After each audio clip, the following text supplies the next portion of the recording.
They call it bipolar disorder, a permanent mental illness caused by a chemical imbalance. But that's not what it feels like when you're bipolar. No, for most it feels a lot more like I can't be me disorder. Everyone else seems to be happy, going to school or work, having fun, being popular and successful. Why not you? Why can't you find your happiness? Maybe you do have a problem with your brain. Or do you? Maybe you're not broken at all. Maybe the world is simply not ready for someone like you.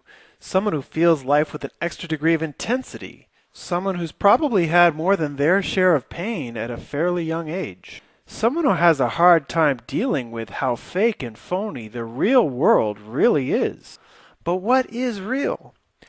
Well, as it turns out, our reality is not nearly as real as we thought it was. In fact, according to quantum physics, life itself is a lot more like the Matrix than most of us ever realized.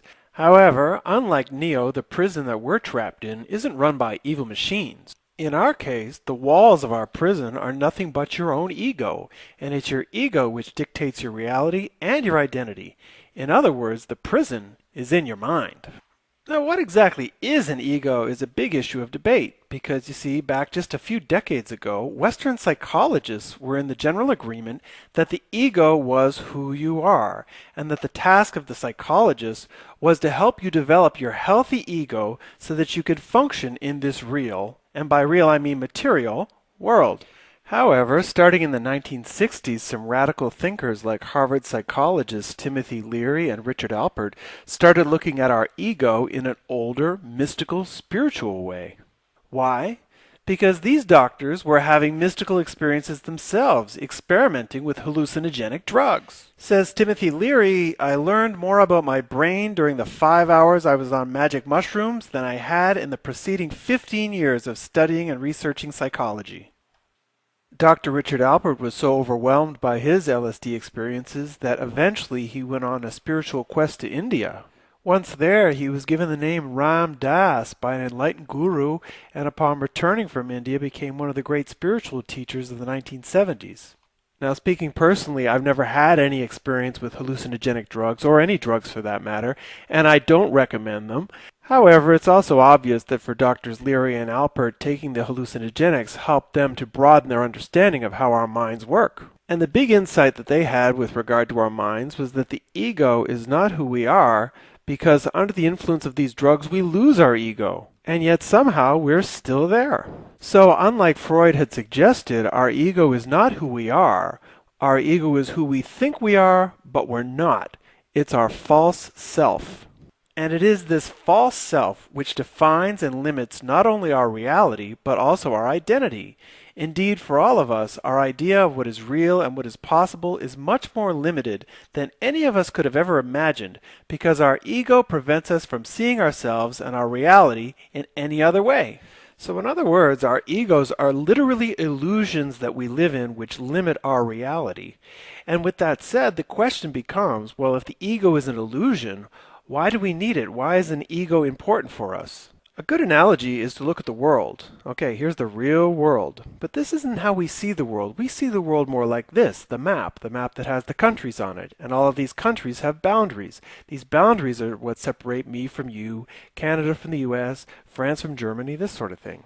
And while the boundaries between these countries are illusions, in another way they are absolutely necessary, because if they came down today, our world would go into total chaos. And in the same way that the world would go into chaos without its borders, we go into a type of chaos without our egos. Without our ego there to limit us and protect us, we become like a kite without a string, flying high but totally ungrounded and in danger.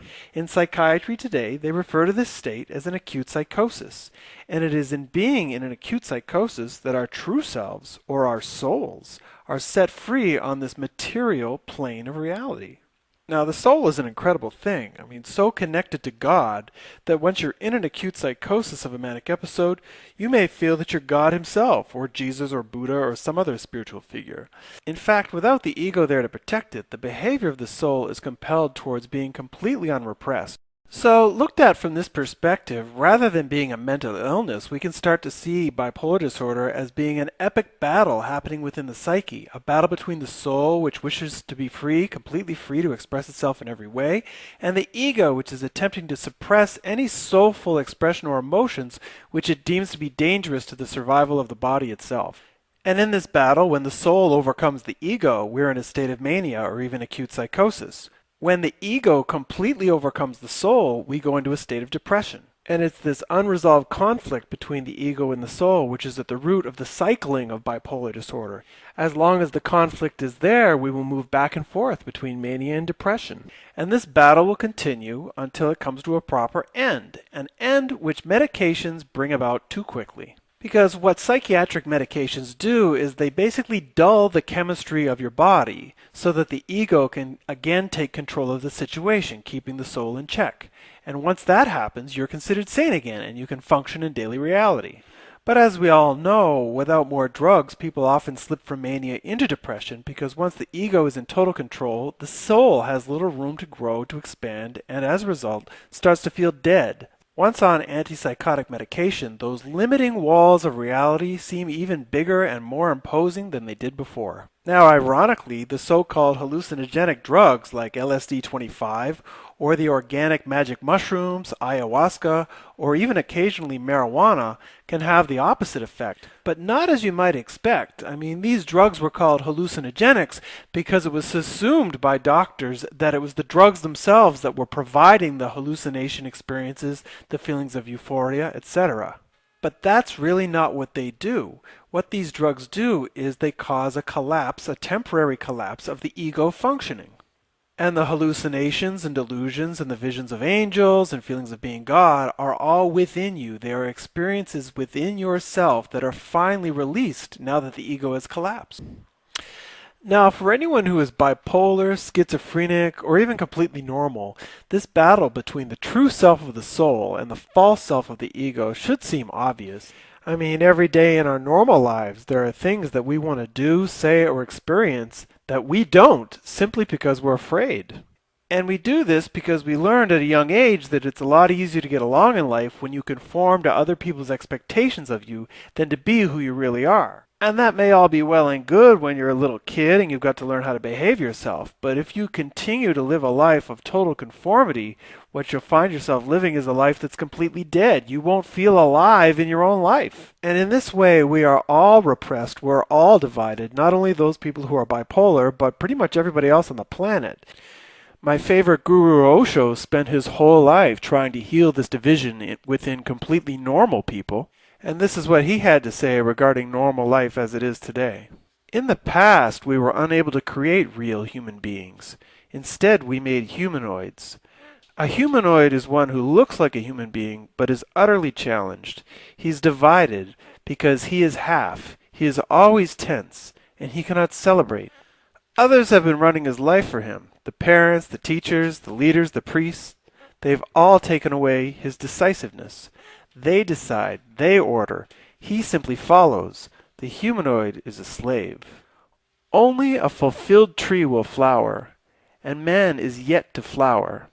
The new man will be earthy and divine, worldly and otherworldly.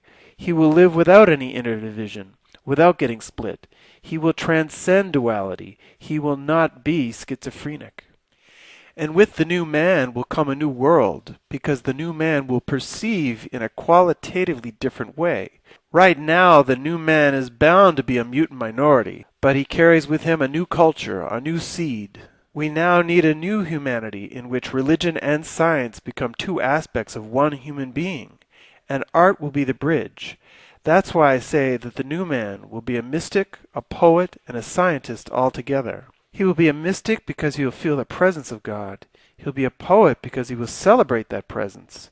And he will be a scientist because he will search into this presence through scientific methodology. And when man becomes all these three things together, man becomes whole. And to create the new man, you need to begin with yourself. So, looking at the world through Osho's eyes, I think it's pretty clear that the only disorder in bipolar disorder is the disorder of living the fake, everyday, normal life. So the next time you find yourself thinking, I can't be me, you might want to back up a bit and ask yourself, well, who are you? Because the reality that you're looking for is a lot closer than you think. And while the journey to get there may be difficult, it basically comes down to one thing: bringing the bipolar battle of the soul versus the ego to its proper end, where the soul is no longer repressed by the ego, but is served by the ego. And that's what I'm going to talk about next.